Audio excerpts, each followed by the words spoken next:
संपादक चाहिए। सेवा की शर्तें रखी गई थी,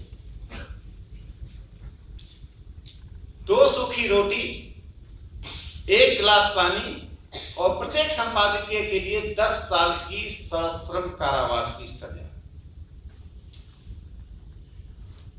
यह भूमि कितनी उर्वरा है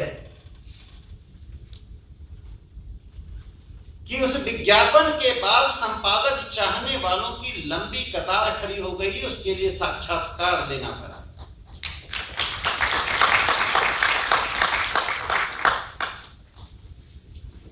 भारत की भूमि तो ऐसी है कि रेगिस्तान में भी हम फल पैदा करते हैं,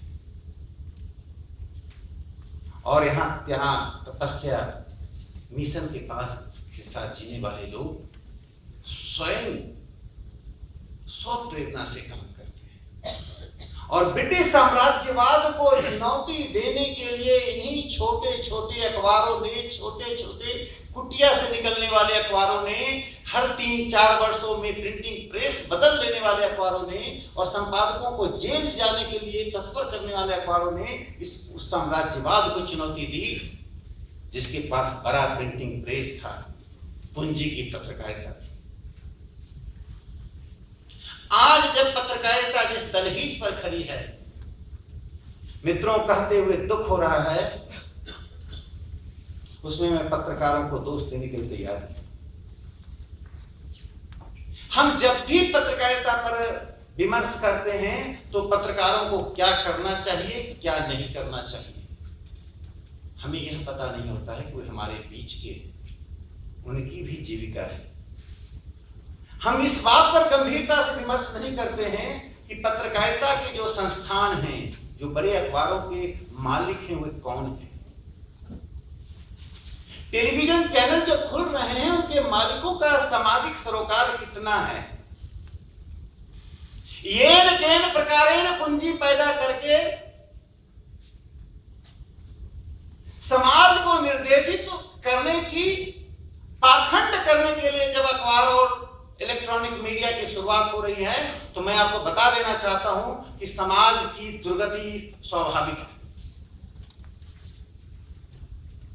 आप उस अखबार से, उस इलेक्ट्रॉनिक मीडिया से आप अपेक्षा नहीं कर सकते हैं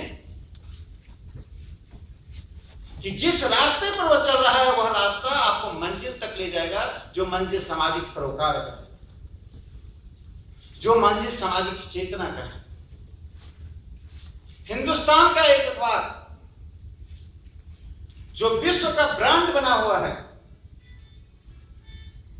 उस अखबार ने 250 कंपनियों से एक समझौता किया। देश के 250 रिटेल कंपनियों ने 7 से 10% शेयर उस अखबार को दे दिया है। अब उस कंपनी में के प्रोडक्ट में यदि जहर मिला होगा और 100 लोग मर जाएंगे, वो समाचार उस अखबार में नहीं छपेगा, ये समझौता है।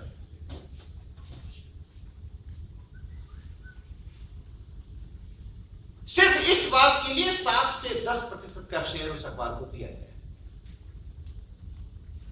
उसका नाम है टाइम्स ऑफ इंडिया। क्या निर्देशित करेंगे? हम आलोचना करेंगे, हम छपना बंद हो जाएंगे, तो हम समझौता कर लें।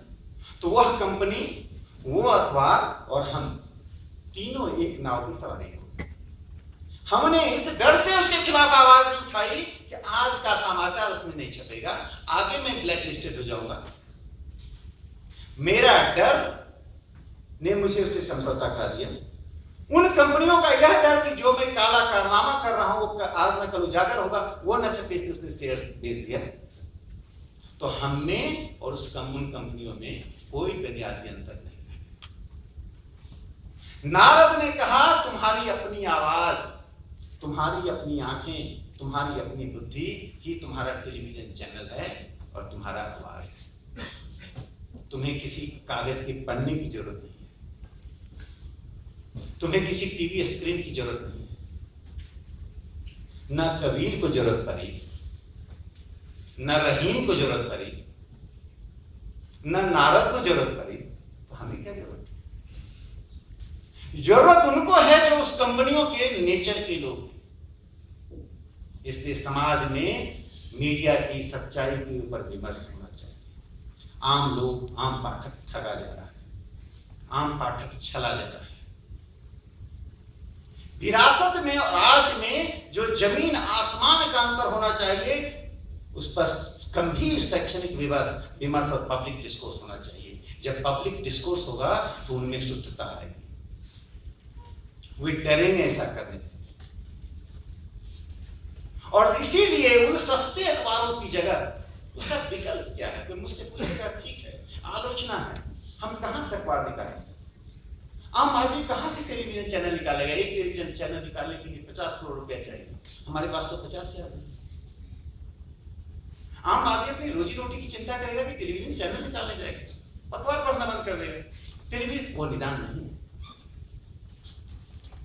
पत्रकारिता सूचना और विचारों को पर एकाधिकार नहीं होना चाहिए। एक केंद्रित विचार, एक केंद्रित सूचना का केंद्र की जगह बहु केंद्रित सूचना के केंद्र। हम 10 लोग मिलकर अखबार निकालेंगे, अपनी बात कहेंगे, सच्चाई आएगी, सूचना के तंत्र खुले हुए हैं, उसके पाठक 100 लोग होंगे। इसीलिए मैं कहा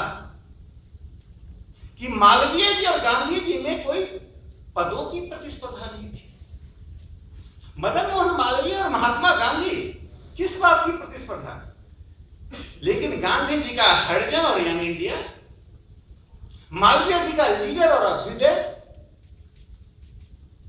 तिलक जी का केसरी और मराठा, सीआर दास का इंडिपेंडेंट, मोतीलाल नेहरू के पेपर, सीआर दास का फॉरवर्ड था, मोतीलाल नेहरू का इंडिपेंडेंट, जवाहरलाल नेहरू ने नेशनल हेराल्ड शुरू कर दिया। क्या ये सिर्फ प्रमोशन के लिए कर रहे थे? उनको मालूम था कि साम्राज्यवाद से टकराना है, विचारों के औपनिवेशिक तंत्र से टकराना है, फांसीवादी विचार से टकराना है, तो हमें अलग अलग स्थानों पर एक ही बात को अलग अलग तरीके से कहने के तंत्र को विकसित करना पड़ेगा। पाठकों को भिन्न भिन्न प्रकार से एक ही चीज को परोसा जाएगा तो हम उस बड़े तंत्र से टकरा पाएंगे। तो कल जो निदान था वही निदान आज भी है। विश्वसनीय तंत्र को खड़ा करना और अविश्वसनीय तंत्र के खिलाफ बगावत की बात करना, उनको बाहर करने के लिए नहीं, उनको सुधारने के लिए, उनको उखाड़ने के लिए नहीं, उनको छुपाने के लिए। इसे मित्रों, आज जो एक कठिन परिस्थिति के दौर से हम गुजर रहे हैं, आप जिस अखबार को पढ़ते हैं उसमें संपादक नहीं। संपादक वह व्यक्ति बनाया जाता है जो मालिक के हितों का, उनके रेलवे टिकट से लेकर उनके राज्यसभा के टिकट तक की जो व्यवस्था कर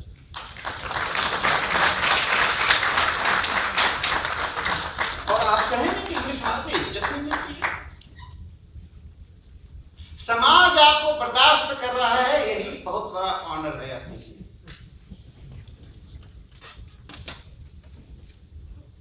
कम से कम भारतीय समाज का आम आदमी दिखने वाला नहीं है। आम आदमी अनपढ़ है लेकिन उसकी बौद्धिकता बहुत ही गंभीर बौद्धिकता है। वह सब समझता है, वह सब जानता है, और जब जरूरत पड़ती है तो अपनी बौद्धिकता का उपयोग करके साम्राज्यवाद से लेकर इंदिरा गांधी और सेकुलरवाद सबसे टकराता है। रातों रात सेकुलर वोट कम्युनल बन जाता है। जिसको कहते थे सेकुलर वोट है, वो कहता नहीं मैं क्या हूं दिखाता। इसलिए आम आदमी की बौद्धिकता श्रेष्ठ बौद्धिकता है। बुद्धिजीवियों को सोचना पड़ेगा, क्योंकि पत्रकार और बुद्धिजीवी के बीच कोई अंतर नहीं, ये दो अलग वर्ग नहीं है। प्रारकर जी ने